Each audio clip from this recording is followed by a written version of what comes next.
There are multiple isoforms of fibronectin. For example, one that is called plasma fibronectin is soluble and it circulates in the blood and other body fluids. It enhances the blood clotting, wound healing, and phagocytosis.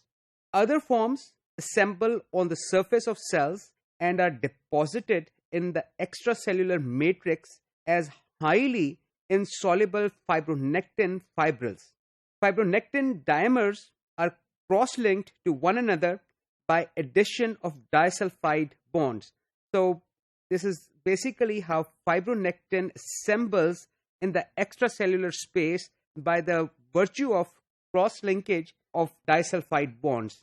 Unlike fibrillary collagen molecules, which can self-assemble in a test tube, fibronectin molecules assemble into fibrils only on the surface of certain cells. Remember, we talked about different domains of fibronectin and we saw how they were folded, and it needs a certain amount of force to unfold those domains so they're exposed, which allows fibronectin molecules to assemble and form these fibrils.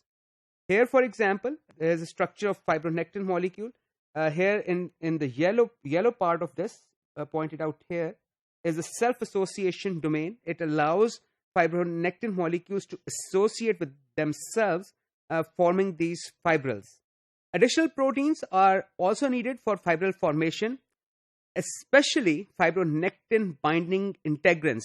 So these integrins, we have seen their structure previously.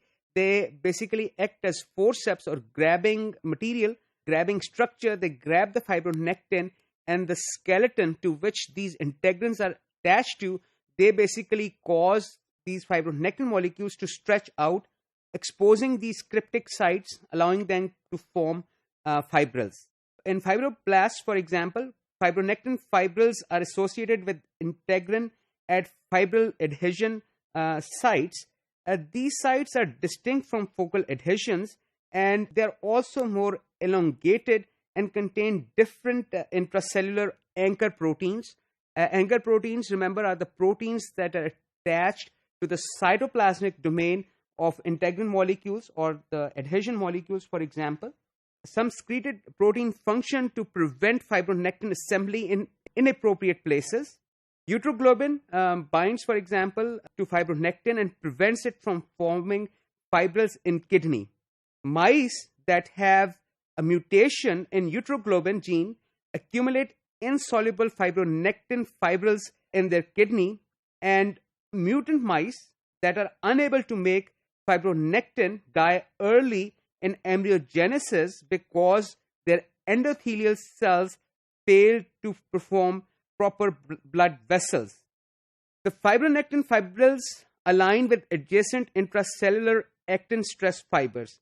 For example, in the micrograph on the screen, you can see basically rat fibroblasts, rhodamine coupled anti-fibronectin antibodies. The rhodamine is a red color in this panel. So you can see these long structures which are reddish in color because we are highlighting, we have colored the fibronectin molecule in the red, and these red stretches, these reddish filaments, they line up with the green filaments, which are basically actin filaments. We have colored them with a red dye, so you can see these actin filaments under the microscope and you can identify them. So again, the red and green overlap, which is basically fibronectin fibrils aligning with the actin fibers, stress fibers. So basically, assembly intracellular actin filaments promote the assembly of secreted fibronectin molecules into fibrils and influence fibril orientation. If these cells are treated with a drug called cytoclazin, cytoclazin basically prevents actin filament formation and depolymerizes existing actin filaments.